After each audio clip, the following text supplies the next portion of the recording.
Good morning, students. Today we are going to complete this topic, that is probability. In the last lecture we have already discussed about the few terms related to the or important terms related to the probability. Today we are going to solve by means of solving few examples.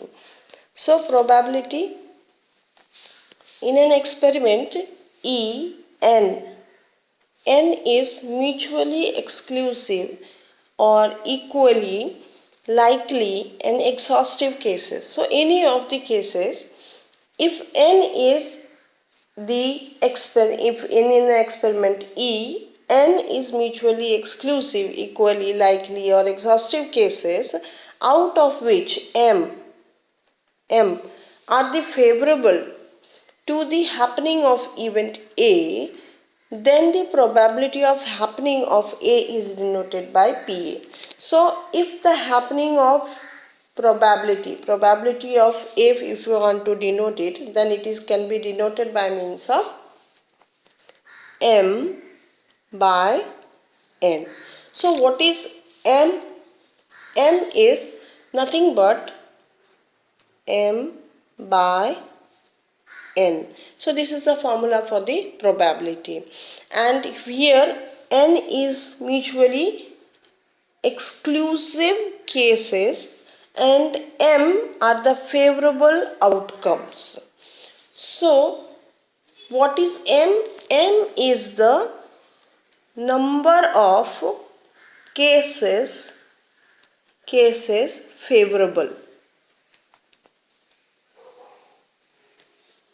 to A, because here we have taken A probability. If in an experiment we have taken, in that experiment M can be the number of favorable cases, okay.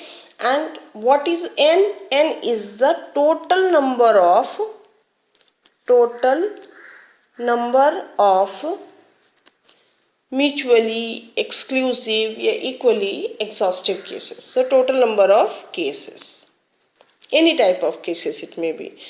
So you can say that probability of A can be determined by M by N. What is M? M is the number of favorable outcomes of A.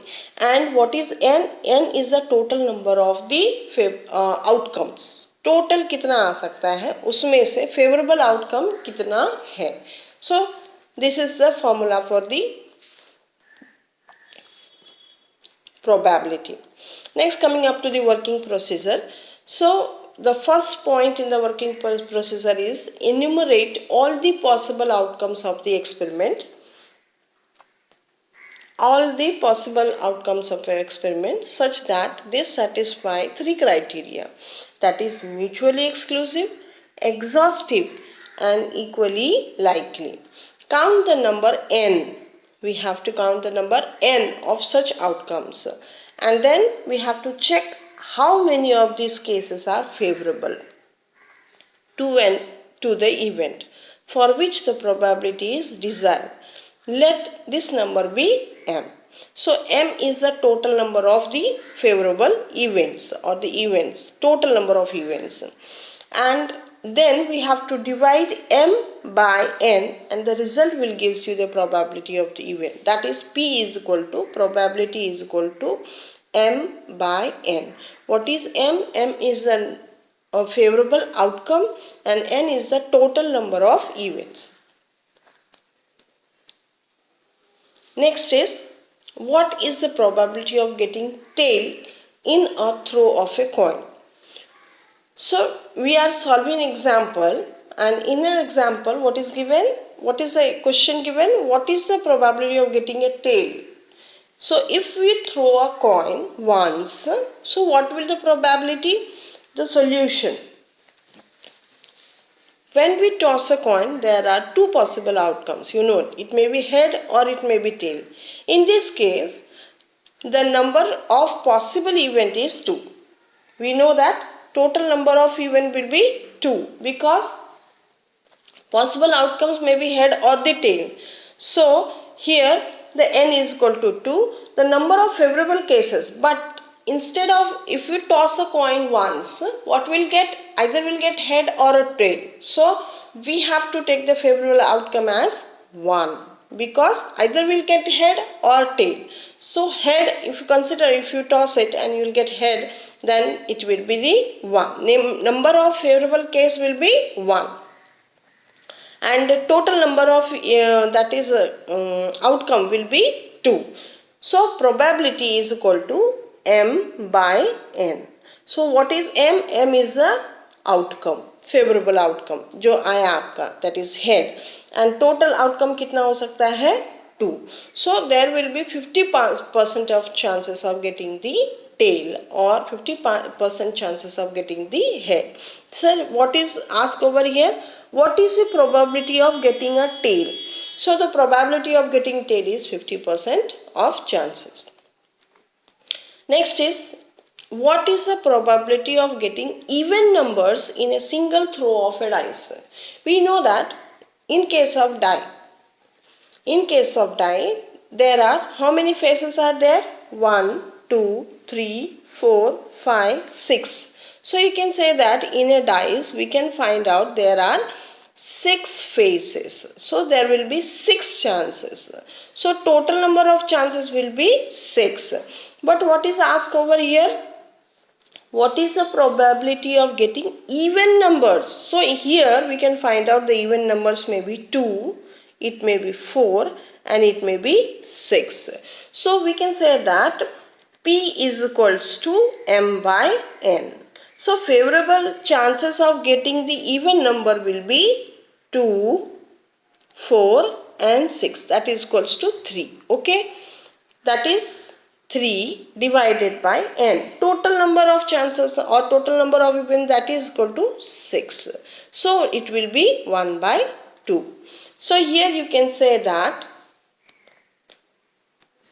one can say that the probability of getting the even numbers is again 1 by 2 is nothing but the 50%. So therefore the probability of getting the even numbers is 50%. So similarly, if you are asked to find out the probability of getting the odd number, here instead of even number, if you are asked to find out the odd number, then also the probability will be the 50%. How? Because we know that the odd number will be 1, 3 and 5. This again odd number will be 3 divided by total number of possible cases. Therefore the possible cases will be the 6. So it will be again 1 by 2, that is equal to 50%. So we can say that the possibility or probability of getting the even number or the odd number in a single throw with a die is 50% of the chances. Next example, that is a bag containing, consider a bag and it is containing 6 balls and 6 balls will be of white color. So these are the 6 balls which are white color and 9 black balls and 9 black balls.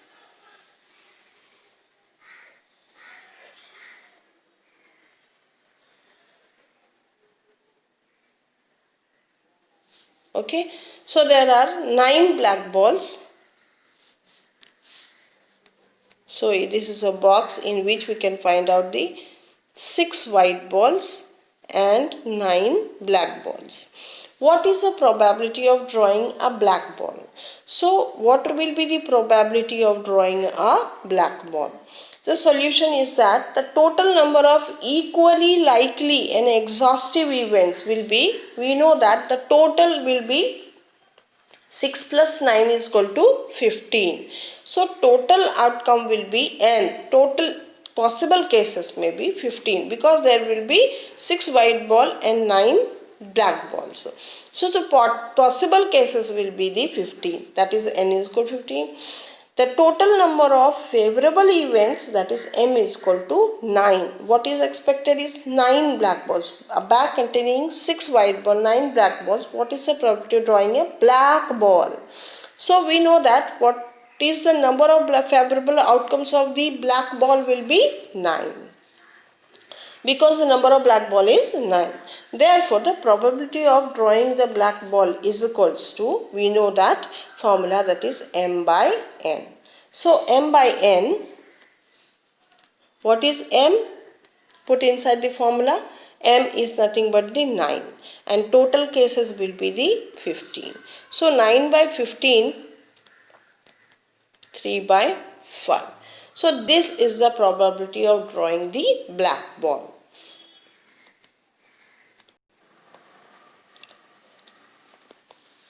Now coming up to the theorems of the probability.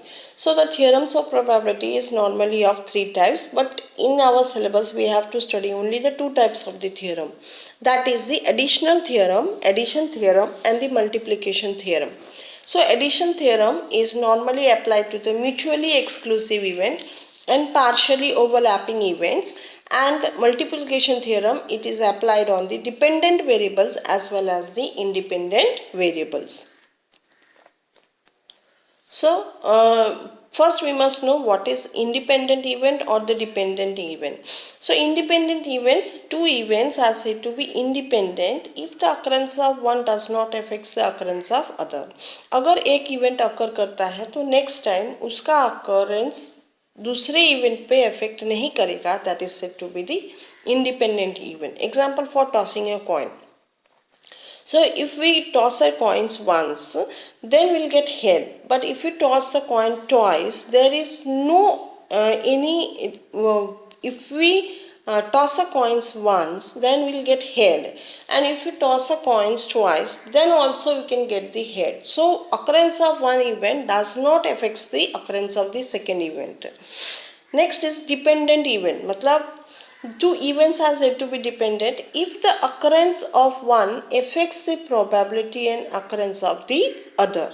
So one event affects the probability or occurrence of the other event. Example for, if the card is drawn, card के case में ऐसा normally occur होता है कि 4 में से एक card अगर आपने निकाल लिया है तो then it will affect the occurrence of the other events. So always remember, dependent events is normally related with the cards. So in case of 4 cards, if we take one out of it, so there will be chances of 3 cards only. So if a card is drawn and is a king, it is probability 4 by 52. And if another card is drawn without replacement, then its probability of its king is 3 by 51. So here we can say that dependent events, where the events are said to be dependent if the occurrence of one affects the probability occurrence of the another. Independent में क्या होता है कि यहाँ पे एक event का occurrence दूसरे इवेंट को अफेक्ट नहीं करता है. Now coming up to the addition theorem. In case of addition theorem, if the events are mutually exclusive, here the events are mutually exclusive. So if the events are mutually exclusive, then the probability of happening any one of them is equal to the sum of probability of happening the separate events. So if 2 events are A and B, consider 2 events are given A and B, and these are mutually exclusive, then the probability of occurrence of A and B can be written as by this formula, that is P A union B is equal to PA plus PB, or the sum of 2 cases or probability of addition of the theorem is that the events are mutually, or they are addition of the possibilities are added. So the possibility of A plus possibility of B, here you can say that. So A union B, so addition can be written as union. So PA union B is equal to PA plus PB. But in case of non-mutually exclusive event, over here you can say that here A union B is equal to PA plus PB minus A intersection B. A intersection B. Opposite of the U is nothing but the intersection. So this is somewhat related to the addition theorem. So in case of multiplication theorem, it can be determined by the intersection. Here this opposite or inverted u is nothing but the multiplication or intersection. So if A and B are two independent events, then the probability of a simultaneous occurrence of A and B is equal to the product of their individual probability. So here this is the product of individual probability. So A intersection B is equals to PA into PB. Okay, it is the product of their individual probability of A into probability of B. And if A and B are two dependent events, so multiplication theorem depends on two events, that is independent and the dependent event. I already said that in case of independent events we have seen tossing of a coin where one event doesn't affect the occurrence of the another event, but in case of cards we can say that one event affects the occurrence of the another event. So here in case of the dependent events, the probability of simultaneous occurrence of A and B is equals to probability of one event multiplied by the conditional probability of the other event. So it can be represented by P intersection B is equal to PA into PB divided by A. So here A and B is equals to